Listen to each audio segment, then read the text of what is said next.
Olá, que a paz do Salvador Jesus esteja com cada um de vocês. Domingo, este domingo passado, agora dia 18, a gente teve culto aqui na congregação Castelo Forte e nós falamos de um tema assim bastante interessante e próprio, especialmente para os dias de hoje. Algumas pessoas que não tiveram oportunidade de vir ao culto gostariam de ver a mensagem, então a gente vai tentar fazer aqui, nunca fica igual, né, no culto, mas a gente vai tentar fazer aqui a transmissão desse conteúdo para que mais gente possa aproveitar também. Você sinta-se à vontade para compartilhar com quem você quiser. E o texto que foi usado no domingo é de Marcos 6, só que lá do versículo 30 em diante.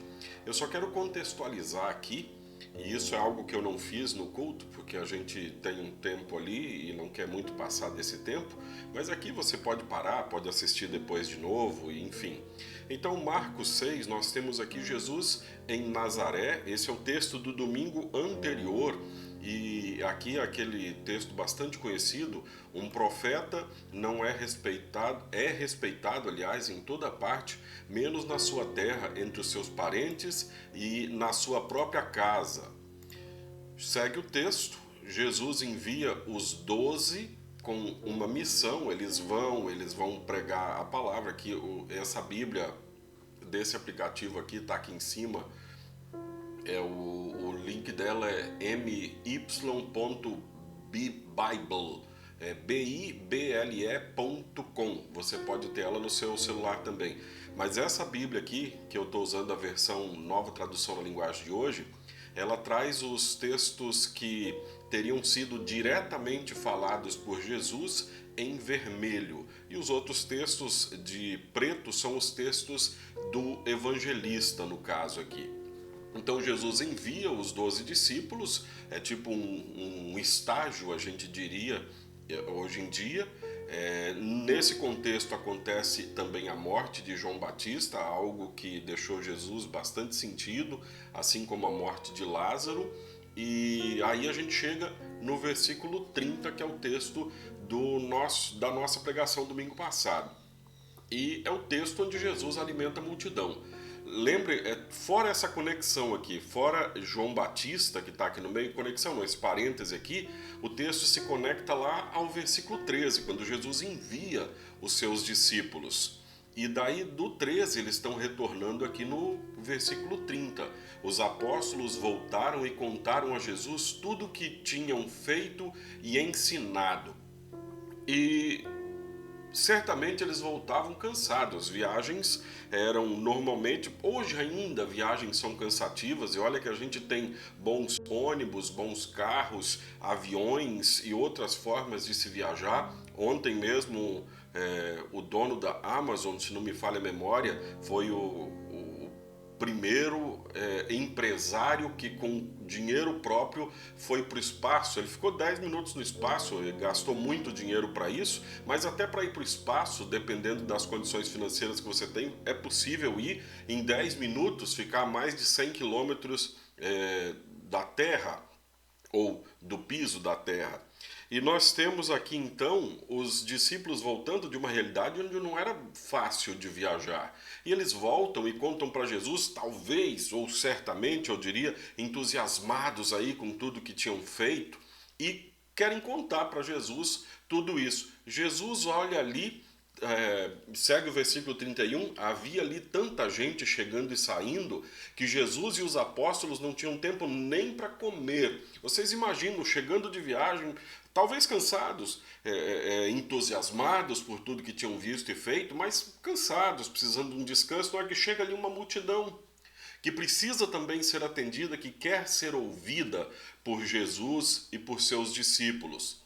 Então Jesus disse: venham, vamos sozinhos para um lugar deserto, a fim de descansarmos um pouco. E nesse versículo aqui eu me detive na pregação, porque esse versículo sempre me chama a atenção. E a gente está vivendo um período de tempo em que as pessoas estão extremamente cansadas.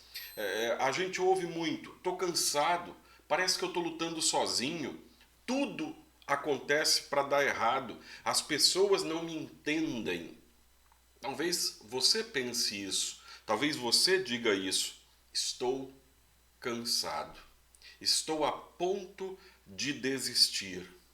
E essa frase, estou quase desistindo, ela precisa ser tomada com muito cuidado quando você ouve de alguém que é seu querido ou que é mesmo desconhecido, mas estou quase desistindo pode apontar para uma saída que é fácil.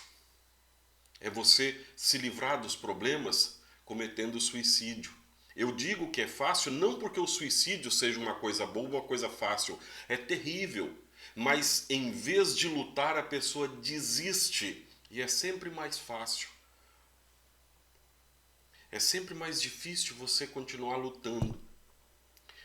Às vezes, a pessoa desiste porque acha que está sozinha. Então, muito cuidado quando você ouvir a frase estou quase desistindo. Essa pessoa está pedindo socorro para você. Essa pessoa está te dando as dicas de que sozinha ela não aguenta mais. E Deus te colocou ali do lado dela para que você também possa ajudar a cuidar. E se você está nessa situação de quase desistir, fale com outras pessoas. Busque nelas a orientação. Nem todo mundo vai saber lidar com essas situações. É normal do nosso cotidiano. A gente muitas vezes está voltado só para dentro de si mesmo e para as coisas próprias. Mas muito cuidado com essa frase, estou quase desistindo. Talvez os discípulos estivessem pensando algo assim depois de voltarem dessa missão. Mesmo ainda entusiasmados, ao ver aquela gente toda, Jesus percebeu que eles estavam cansados. Talvez você esteja nesse momento cansado. E descansar é muito importante. É tão importante que Deus, mesmo não precisando descansar, Ele vem e nos leva a descansar. O texto bíblico segue e a gente vai ficar só com esse versículo 31 aqui. E vamos falar da nossa realidade. Já se vão agora meses e meses de incertezas, de dúvidas, de luto, de lutas, de angústia, de medos, mas especialmente de dúvidas. E aí o que o bom pastor Jesus faz? O Salmo 23 era também o salmo desse final de semana passado. O Senhor é o meu pastor, nada me faltará. O que o bom pastor faz? Ele diz, venham, vamos descansar. Eu vou deixar o texto aqui na tela, eu acho que fica melhor, porque daí a gente sempre pode retornar a ele. Venham, vamos descansar. E esse convite é para você também agora. Descansa. Você precisa descansar um pouco. E no culto, eu pedi que as pessoas parassem ali por alguns instantes. Eu falei, olha, 30 segundos para cada um desses motivos que eu vou dar para vocês aqui. Então, nesses 30 segundos, vocês vão orar por aquilo que eu vou indicar. Você também está convidado. Pause o vídeo aí, faça a sua oração. Quando tiver terminado, vá para o ponto seguinte. E aqui, o primeiro ponto que eu pedi para as pessoas orarem é para orarem por perdão. A gente, vou colocar por escrito aqui, só um pouquinho, vai ser só o tempo de abrir o Word e digitar, fica fácil para todo mundo ver. Perdão. Para ficar na tela assim, fica mais fácil. Aumentar aqui, senão fica muito ruim de enxergar. E dar uma centralizada aqui. Então, nesses primeiros 30 segundos, 1 minuto, leve o tempo que você precisar. Na igreja, a gente tem no culto um tempo limitado. Então, foi 30 segundos cada uma dessas orações. Então, ore por perdão. Então, ore agora, pedindo a Deus que te perdoe. Quando você tiver orado pelo perdão, ore também pedindo que Deus fortaleça a sua fé. A gente está vivendo num tempo de ataques e mais ataques à nossa fé cristã. Então peça que Deus sempre te fortaleça na fé, te mantenha fiel. Agora você pode pausar o vídeo, faz sua oração, depois a gente continua.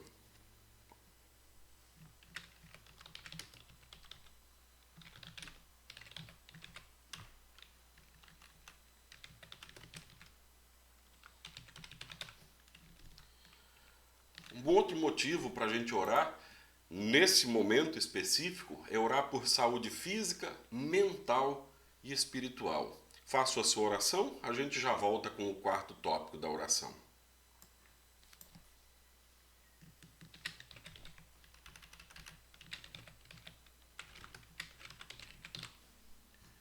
Ore também para que haja oportunidades de emprego, trabalho, talvez seja o seu caso, você esteja precisando de um trabalho, então ore pedindo que Deus dê oportunidade de um trabalho honesto para todas as pessoas. E o último ponto, ore por dias mais tranquilos. Para todas as pessoas, para o mundo de uma forma geral, a gente vê aí ânimos exacerbados em todos os locais. A gente vê situações terríveis acontecendo em Cuba agora, mas fora isso sempre houve guerras. No Brasil parece que a gente vive uma guerra desde a eleição passada, em que precisa todo dia algo criar ódio uns contra os outros, e a gente tem deixado de ser um povo amistoso para ser um povo que briga por qualquer bobagem. Então peça que comece por você, comece por mim, dias mais tranquilos. Depois dessa a gente segue.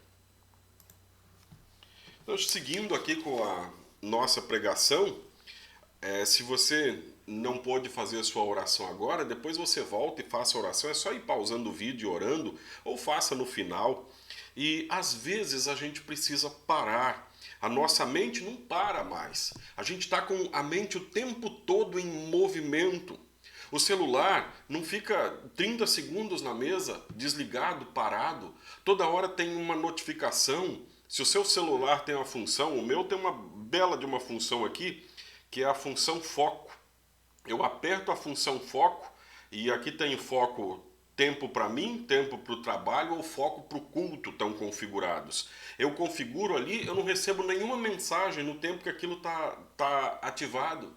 O celular pode estar ali, mas ele não vai me incomodar. E cada vez que ele apita, se a gente está aí numa coisa que precisa da nossa atenção, isso desvia a nossa atenção. Muito cuidado, especialmente com os filhos em horário de estudo, nessa época em que eles estão precisando estudar em casa e aí se auxiliam de celular, de computador.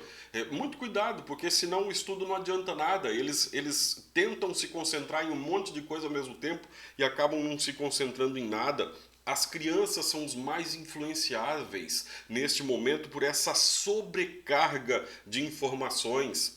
Às vezes, os pais, para ficarem um pouco em paz, vão lá e colocam um celular na mão da criança. Você vai assistir um desenho. Antigamente a gente dava uma bala para a criança ficar quieta. Pelo menos a bala só estragava o dente. A gente podia levar no dentista depois. Hoje em dia, quantos são os psicólogos que estão sendo necessários? Quantos são os aconselhamentos de pastores a crianças que antes não se precisaria, porque elas estão se ocupando de temas adultos cedo demais, e a culpa é nossa como pais, como adultos, de colocar tantas coisas nas mãos delas. Eu tenho visto crianças aí com 10 anos ou menos com ódio umas das outras por causa de política. Elas vão levar pelo menos 6 anos para votar, se votarem aos 16, porque elas não são obrigadas e já estão brigando por causa de política. Estamos encurtando a infância de nossos filhos. Elas não vão aguentar isso. A gente também não aguenta, mas especialmente nossos filhos não vão aguentar. E aí eu faço uma proposta para você. Se desconecte um pouco. Procure hoje e amanhã e nos próximos dias passar uma hora fazendo nada, ou fazendo algo que não te traga notícias ruins. Desliga a TV, desliga o celular, pega uma xícara de café ou a cuia de chimarrão, dependendo da região do país que você está, uma cuia de tererê. Faça alguma outra coisa desconectado desse mundo terrível que a gente vive nas informações, porque o mundo não está tão ruim quanto as informações que nos chegam. É só olhar a nossa volta, as pessoas à nossa volta. Às vezes a gente se preocupa com uma notícia que jamais vai ter influência nenhuma na nossa vida, porque está acontecendo em algum outro lugar que a gente não pode resolver, não tem como resolver e também não vai nos afetar, mas ela nos afeta mentalmente, porque nos preocupa essa sobrecarga de informações. Desliguem um pouquinho. Eu garanto que no primeiro dia vai ser difícil. Você vai querer olhar as mensagens. Aquele grupo que chega, se você parar meia hora, chega 2.600 mensagens. Sai desse grupo. Não te faz bem. Grupos na sua cidade que são só para fofoca, sai desses troços. Ou só para mandar foto de acidente, isso é coisa de fofoqueiro. Não é notícia, notícia vem através do jornal, esses grupinhos que o povo vai espalhando aí, imagens de gente que sofreu um acidente sem respeito nenhum, nem com o acidentado, nem com a família que vai acabar vendo isso também. Isso é gente ruim que faz isso, que espalha esse tipo de notícia. Pessoas de boa índole, quando fazem isso, fazem uma vez, talvez duas, e daí percebem que isso vai fazer mal ali adiante e param de fazer. Então, se você está num grupo que compartilha pornografia, sai desses troços.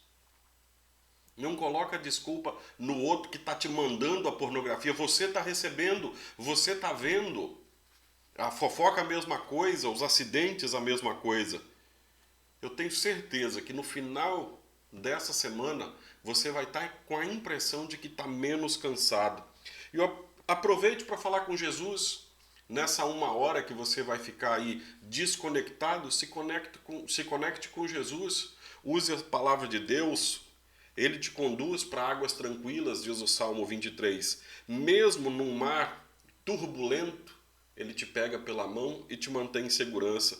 Ele te acalma na certeza de que passadas as intempéries, vamos usar essa palavra, passadas as dificuldades deste mundo, ele vai te levar à vida eterna. Essa é a nossa fé, é nisso que cremos. E que Deus te abençoe para que você tenha dias mais tranquilos, mais calmos. Quando Jesus te convidar, venham, vamos para um lugar sozinhos. Está aqui, o texto ainda está na tela. Venham, vamos sozinhos para um lugar a fim de descansar um pouco. Quando Jesus te convidar, aceite esse convite. Seja para ir na igreja também, num estudo bíblico. Agora desconecta um pouco. Esquece um pouquinho esse problema do excesso de informações que a gente tem e você vai ver como você vai ficar melhor. Eu quero aproveitar também para fazer uma oração por todos nós. Senhor nosso Deus e Pai misericordioso, agradecemos-te porque tu nos dás ânimo, coragem, descanso. Abençoa cada um de nós que neste momento paramos para ouvir a tua palavra e que a tua palavra nos guie todos os dias. Em nome de Jesus, o nosso Salvador. Amém. Assim que você fique em paz, você é sempre convidado a ver os canais, tá aqui do meu lado direito, do meu lado esquerdo. Não, tá aqui. Aqui as redes sociais, tá dando para ver aí. Mas os vídeos vão normalmente para o YouTube, agora vão ali até um limite de 3 minutos vão para o TikTok, acaba indo para o Facebook, para o Instagram também, mas normalmente estão no YouTube. É tudo aí por Pastor Jarbas, você pode procurar, você pode compartilhar mensagem. Se tiver algum comentário, pode fazer aqui nos comentários, seu pedido de oração, eu quero orar por você. E que Deus te abençoe, fique em paz, na paz de Cristo.